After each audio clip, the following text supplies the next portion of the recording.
Today, munching in the name of research. I'm willing to try anything one time. What's in, what's out, and what about trends with staying power? It won't be a trend anymore, it'll be a lifestyle. This is Straight Talk About Smart Food, a podcast about that fascinating place where food and science intersect. Hi, and welcome to our pod. This is Straight Talk About Smart Food, and I'm Yvette Hirang. I'm the Culinary Innovations Manager of MGP, and I have my pod buddies over here. Yeah, I'm Jen Dunn Carlson. I'm the Senior Scientist in Product Development. I'm Rachel Matasic, also Senior Scientist in Ingredient Solutions R&D.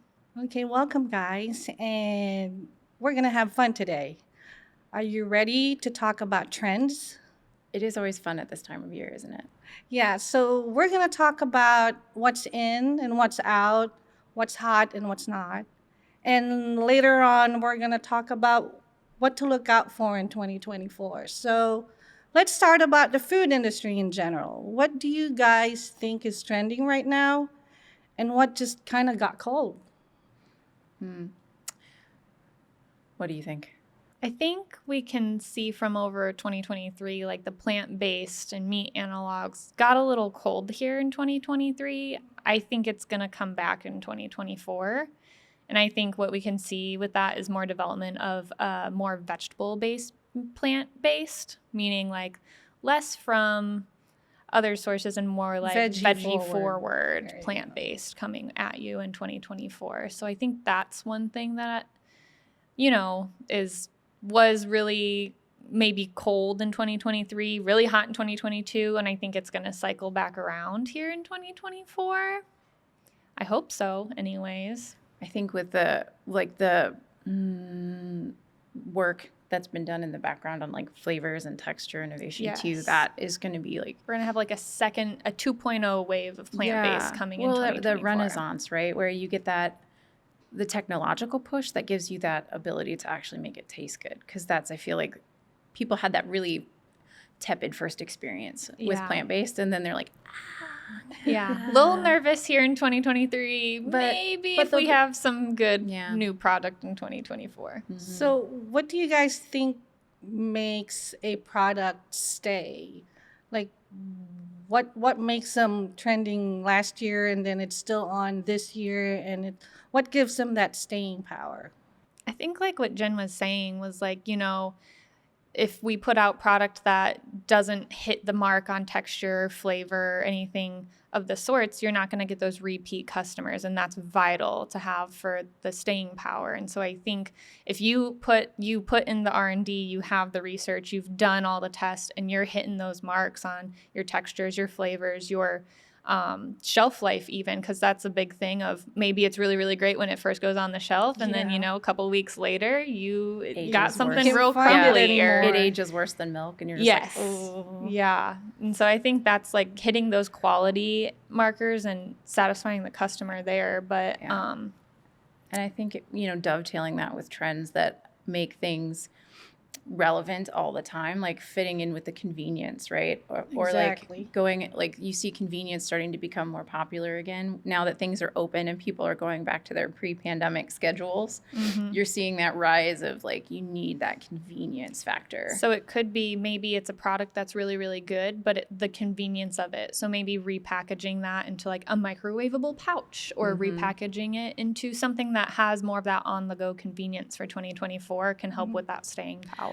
Exactly. I read somewhere that people are now buying prepared meals from supermarkets because they want the convenience, and they want to make sure that it has all the nutrients and it's right there, and it's also affordable because it's from your supermarket. Oh, I'm guilty of that. If we have a whole day here in the office, after going remote for an extended time in COVID, then coming back to the office, if I have a long day in the office, I do not want to go home and cook a whole meal. I mean, we're food scientists. We're working with food all day. Exactly. I don't want to go home and work with more food. So I'm guilty of picking up the prepared meal. And I don't care about the cost either, to be honest. I'm like, $17 for a meal? Okay. Yeah, but it's right there. Yeah, you just pop it in the oven. Well, it's I awesome. also like the flexibility of that. Like if you're trying, I mean, sort of, you've seen it with like, I don't know, with the ship to your house programs like HelloFresh or like Blue Apron or Yeah. or that Home Chef you see out of grocery stores, right? It allows people to be more conscious with their calories. Like the people that want to be health conscious, they have that convenience of being able to have someone else do it for them. But then they can have the convenience of like it heats up in one pan at one oven setting for like you just throw it in and then you can do it, or you can set it and forget it and come back and have that. Exactly. Yeah. Ease of use and convenience is a big thing. Think also what we're talking about here with staying power is like not all trends or all like newly introduced foods have that staying power, but we see like more of a cyclic. So like something I think is again coming back here in 2024 that maybe cooled off in 2023, chickpea everything. I remember like 2022, chickpeas and everything. Yeah. Dried chickpeas, seasoned chickpeas on Chickpeas your and salad. snacks. Yeah, chickpeas on your snacks. Dry your own chickpeas in the oven. Yes, Yeah, and make I your own think chickpea crisps. Toss it in flavors like za'atar. oh my gosh, like that what we ranch. had at IFT, that one chickpea sample that I kept going back for, I that missed that dried one. chickpea with the flavor on it. What a good snack. I think that's Really? like honestly, and talking about snacks, that's going to be huge in 2024 as well. Yeah, Yeah. snacking. Another market research study said that snacking will be a big thing in 2024. Not just regular snacking, but midnight snacking. They're putting it in different Guilty. categories, a subcategory for snacks. So, what do you think about that? I mean, it makes sense, right? Like every college kid has their favorite midnight snack, right? So I don't think pushing snacks into a different day part is going to be, I think it's smart marketing is what it is. Snack all day. Yeah. Well, I think what happened was, at least when I was a kid, like it was told like, oh, snacking is bad. You have your 3 meals. Don't snack in between. Exactly. And then there was that research that came out in like early 2000s of like actually having like 6 smaller meals throughout the day is like better for your you. health or better for you. And then I think it turned into, well, 6 small meals isn't super feasible for our lifestyle. So instead of that, we'll have maybe 3 meals that are a little smaller and snack throughout the day. Have purposeful snacks that we're having throughout the day. And honestly, I'm super guilty of snacking just constantly. I know Jen is too because I'm a she's grazer. always You snacking. should Yeah, see our I'm a test grazer. kitchen. It's full of snacks. Yes. Well, I mean, I feel like it's part of market research, right? You gotta stay on Yeah, top of those try 'em out. trends. Exactly. And I hope snacking is a trend that'll stay forever.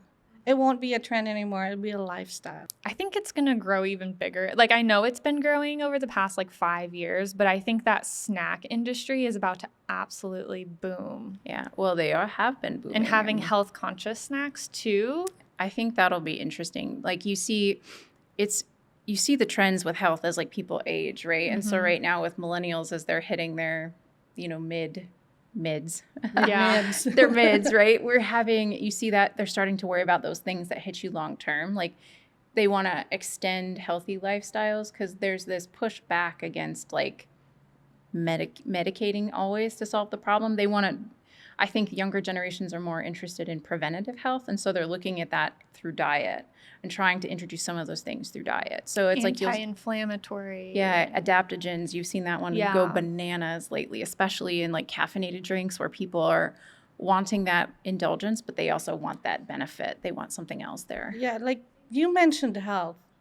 So, what does health have to do with trends, like future trends? Like, does it have a big impact? And So I don't know if you saw from TikTok this past year, people putting cottage cheese in everything, like whipping it up and putting it in their eggs, putting it in their tomato sauce. I've and it seen was that. You can do that though. You can. And the reason they're doing it is like for protein fortification.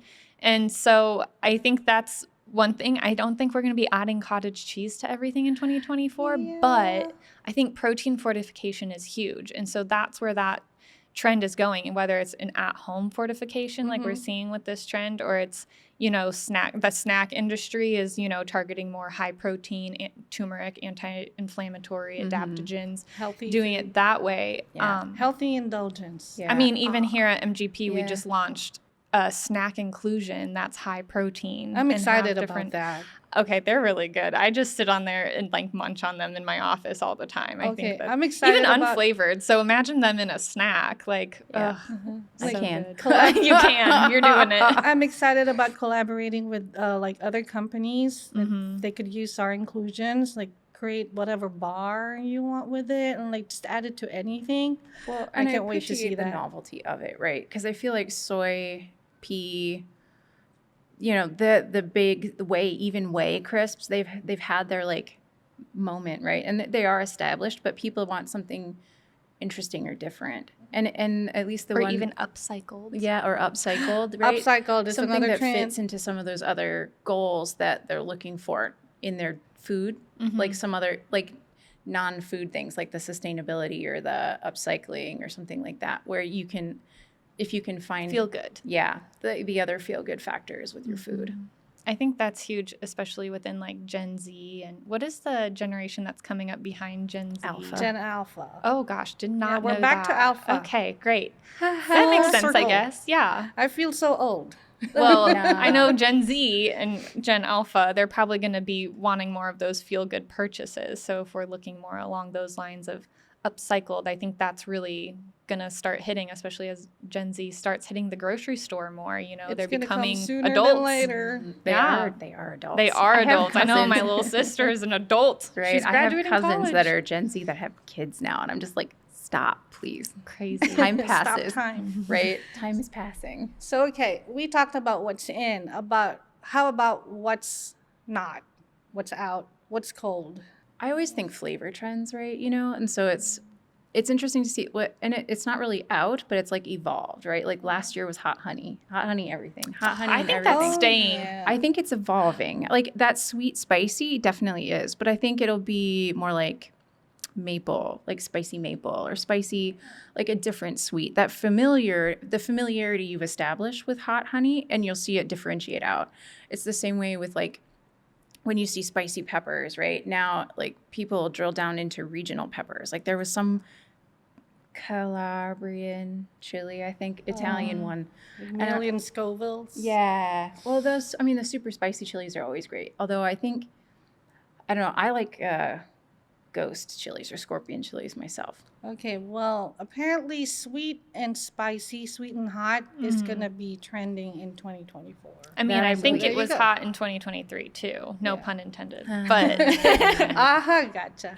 Ting. yeah, but I think you're right. I think that's going to keep taking off. Yeah. No, I think it will, but I think the delivery of it will change a little bit. Yeah. The chilies that are popular will change a little bit. I hope they don't stay as like, I mean, I always appreciate the regional specificity when people talk about that, but man, like when people start, I remember when Aleppo peppers were really, really popular, and I'm Oh, like, yeah, and hatch chili peppers. Yeah. Yeah, that, I think, in my opinion. Hey, down in Then Texas, again- hatch chili peppers are still very popular. So, another trend that they foresee in 2024 is collaborations. It started late last year and it got big 2023. So, I'll give an example. You need to take that back. It didn't start late last Like year. what? You have the Long John Silver's and A&W collaboration. Oh, that. You Well, yeah, come on. Collaborations sorry, are existing. I'm not an A&W and Long John Silver's fan. Oh, I'm but not man. either, but it used to be the thing we would go get, like as a little kid as a treat. oh, really? Yeah, those little crispy floaters in that come with the hush puppies were like always. literally my Hush never been there. puppies. You've never That's been what they're there? known for. I would. That's. I guess to be fair, right? You don't have to go, but I mean, you gotta try once, right? Then you can at least say I don't like it, and I've tried it, so I know. Well, yeah, I'm willing to try anything one time. See, that's most consumers that are going around in these trends. They're willing to try anything once. So you have Exactly. one opportunity One to solidify opportunity. what Yeah, your product. One try to make Yeah. it right. Okay, back to collaboration. So a lot of food companies are collaborating with non-food companies like McDonald's and Moschino. Their apparel. Oh. They have McDonald's logos and the burger and the fries. I would wear And then that. there's Pop Tarts and KFC collaborating with Crocs.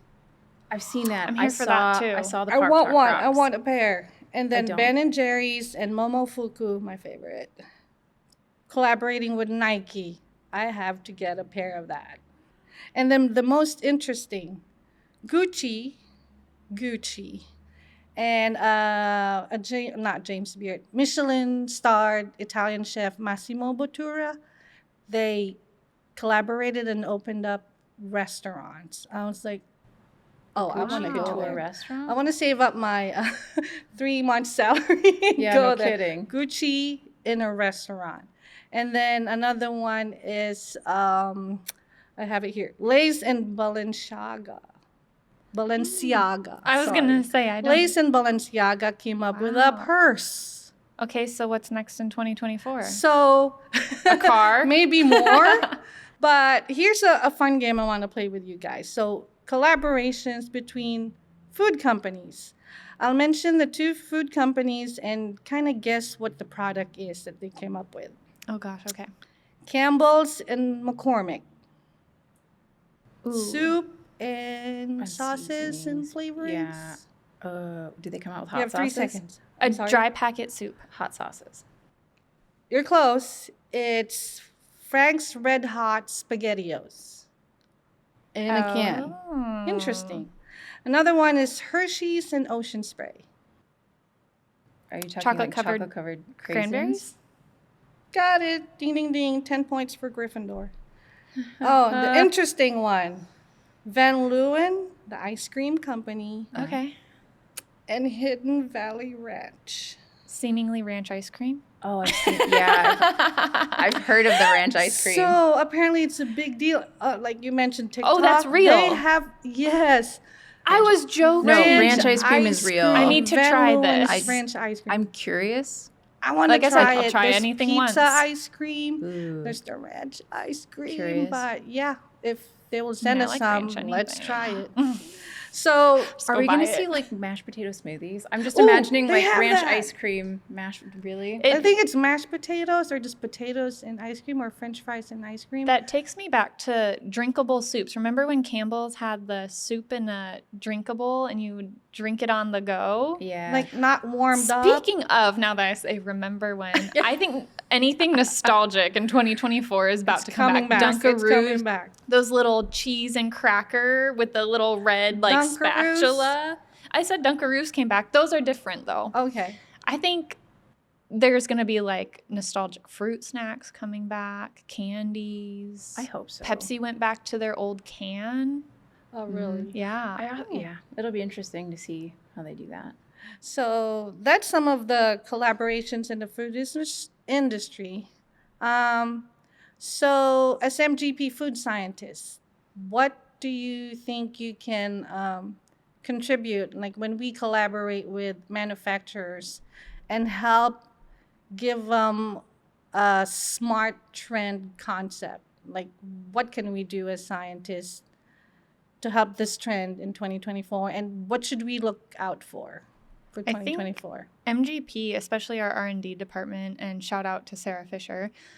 We Hi, work Sarah. really well with our customers when they're developing something. So coming at us with a new trend that they're trying to hit or a collaboration that they're working on and working with our ingredients, I think we do really well already about working with those customers to say, okay, here's your processing. Like, how will our ingredients fit in it? How will they work? Even like our snack inclusions, where Jen is working on these trends already and You two are putting working them in on them. that. Yeah. Yeah. So just being able to work with our customers to say, okay, so this is what we know about our ingredients and how they process, and let us help you reach your goals to hit that quality, to have the staying power when you launch. And be able to I hit think that's what we do, right? Is like you have to make sure that what we do tastes good and what Yes. we do functions well. And then because if you have a tepid first experience, you're not going to repeat purchase. Exactly. And so we as the scientists make sure that it tastes good, you have one chance. right? Yeah. One chance. Yeah, one shot. So one shot. So before we go, let's take off our food scientist hats and put on our food clairvoyant hats. So, okay. I want your guesses, like what you think will be that one food item or concept that'll be a hit in 2024. I'm going to my write it gosh. down, put it in a time capsule, and open it up in the middle of or at the end of 2024 and see who got it right. See, my bingo card never saw people putting cottage cheese in everything this year, so I'm not going to hit this. Okay, give me one. I was like, well, TikTok trends are so like, they tend to be so quick that I bet next month you won't even see cottage cheese as a thing. People will be tired of it. know. So you got cottage cheese? No. Cottage cheese? No. Nah. Oh man, I still say we're gonna see sweet spicy, like maple. I want to say maple hot, like So hot sweet maple. and spicy for Jen. I'm gonna write it Write it down. down. And Rachel? I think really botanical, floral kind of recipes. So things that hit heavy on rosemary or lavender or ginger. It's really the forward. flowers cycle through, like which one's popular. Whether it's drinks or, you know. I always appreciate when it dibbles out into like food products versus not just in drinks, right? Where you see like rosemary come into like snack bars, Yes. or like you see. Savory snack bars. Oh, that's my guess. Oh, I like them. Well, those are already coming in. My guess. I'm a big fan. My guess for I find that they're 2024 polarizing. is a meal in a bar. Mm-hmm. So I got a meal in a bar. You got sweet and spicy, and you got floral. Mm-hmm. And we'll see at the end of 2024. Okay. What do we have on this? $5? Winner gets $5. Yeah, first, I'll buy the winner fast food pie. I love pie.